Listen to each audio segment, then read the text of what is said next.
how much you guys know about Halloween movies, but there's one in particular that really speaks to me, and I wanted to share it with you today. Maybe you've heard of it. It's called It's the Great Pumpkin, Charlie Brown. Yeah. And so if you haven't seen it, why? It's a classic. I mean, you gotta before you die. Anyways, so every single house that the Peanuts gang visits, somebody gets like a candy bar or a piece of gum or a quarter, except for Charlie Brown. At every house they visit, Charlie Brown comes away with a rock. And every time, it just kills me, because that's exactly how Halloweens went for me. When I look back on all of my childhood Halloweens, all I can remember is busting my butt to get as much candy as possible, just to return home, plop the bucket down in front of my parents, and watch as they sorted all of my hard-earned candy into two categories: safe and deadly. They weren't worried about razors or something in my candy. They were worried about peanuts. Like 15 million other Americans, I have a food allergy, so Halloween was always kind of tough. While my parents sorted the safe candy from the rocks, my friends went nuts. And after that, nobody was allowed to touch me for the rest of the night. Allergies are a very relevant and very real issue. Yet when I talk to people, I find there's a general lack of understanding when it comes to deadly food. So today, let's look at the science behind allergies, as well as the cultural implications that come with it. And finally, what we can do to make this world a little bit safer for the people who live in it. Allergies are the result of an overly dramatic immune system. In the book Don't Kill the Birthday Girl, author Sandra Beasley explains that a type of antibody, called an IgE, attaches itself to mast cells. When the IgE detects an allergen in the system, it forces the mast cell to release histamines and other chemicals called mediators in order to address the issue. And I know that this is all a little sciencey, and maybe all you hear is wah, wah, wah, wah, wah, wah. But the consequences of this process can be fatal. The histamines and mediators cause symptoms like swelling, hives, nausea, and in extreme cases, anaphylactic shock. Anaphylactic shock, also called anaphylaxis, is when one's throat begins to swell shut, and it can kill within minutes.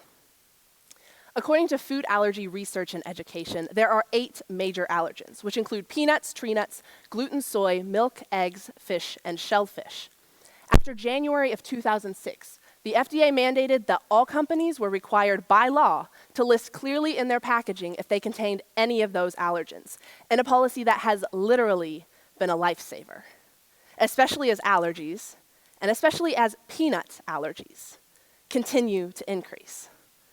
In a study conducted by the American College of Allergies, Asthma, and Immunology, it found that there has been a 21% increase in children with peanut allergies since 2010. And scientists don't really know why this is happening. Some believe it's because of the hygiene hypothesis, the idea that due to our overly clean living conditions, our immune system never learns to distinguish harmless irritants from harmful ones. But other scientists disagree and argue that allergies are caused by pollution, genetic factors, and possibly even climate change. So allergies are here to stay. And with that comes a lot of cultural significance. Think about all of the things that we do as a society that involves food.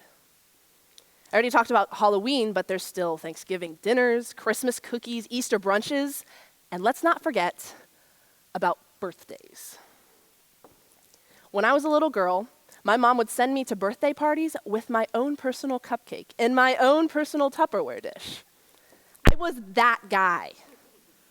But none of the cakes there were safe for me to eat. And she didn't want me to feel left out.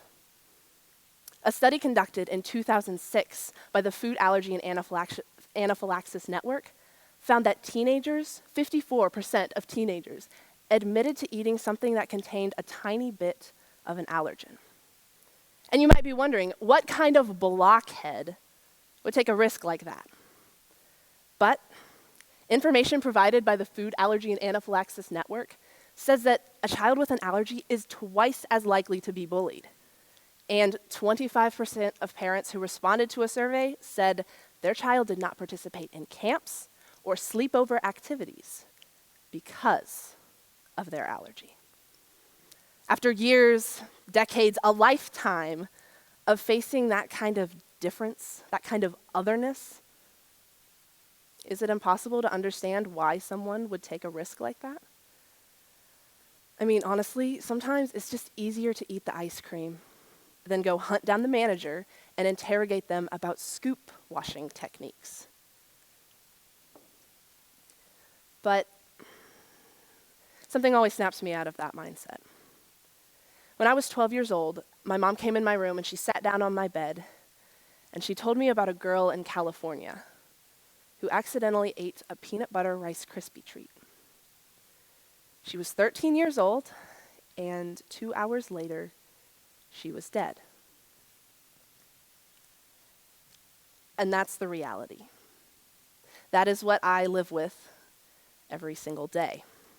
I had my own allergic reaction in November, and when you're 18 years old and you find yourself hooked up to an IV in a freezing hospital room at 2 a.m. after you spit out a peanut that fell into your blizzard, you start wondering how much time you get. And I started asking myself, what was I doing with my life? Well, these days, I'm trying to spread the word. When I tell people I'm allergic to peanuts, I usually get the same 3 questions. The first one goes a little something like, so if you kiss somebody who's eaten peanuts, yeah, what happens? People ask me that, like, to my face. And I never know how to respond. Okay, thank you. Great question. And the answer is yes.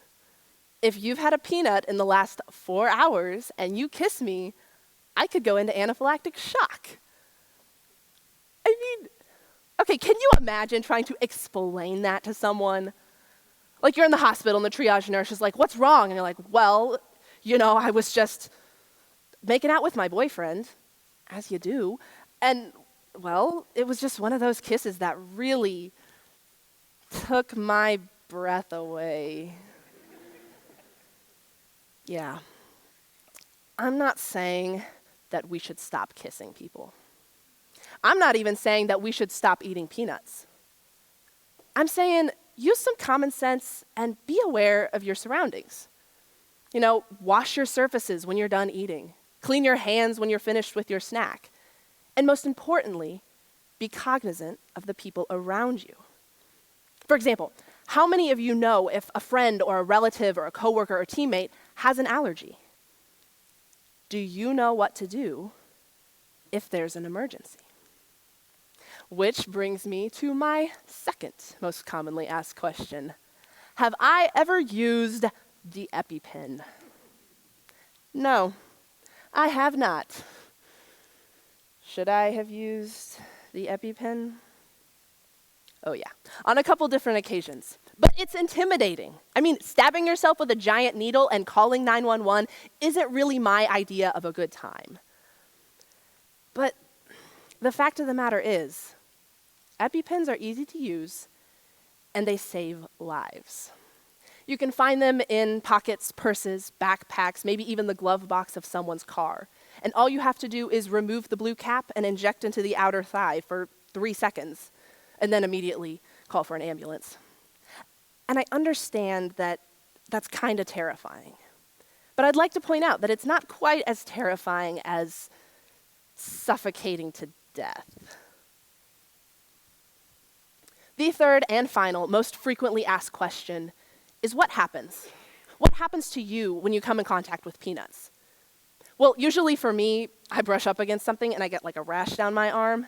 And as long as that's my only symptom, I can put some cream on that, take some Benadryl, and I'll be fine the rest of the day. However, technically speaking, 2 minor symptoms is considered anaphylactic shock. So if I were to have a rash and swelling and nausea and hives, that would warrant an EpiPen and a trip to the ER. The times I've actually ingested peanuts, I've experienced things like vomiting, wheezing, difficulty swallowing, and dizziness, among other things.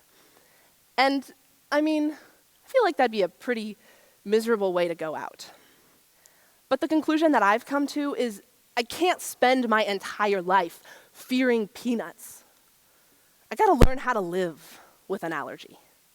And I am learning how to live with an allergy. And that's not always easy.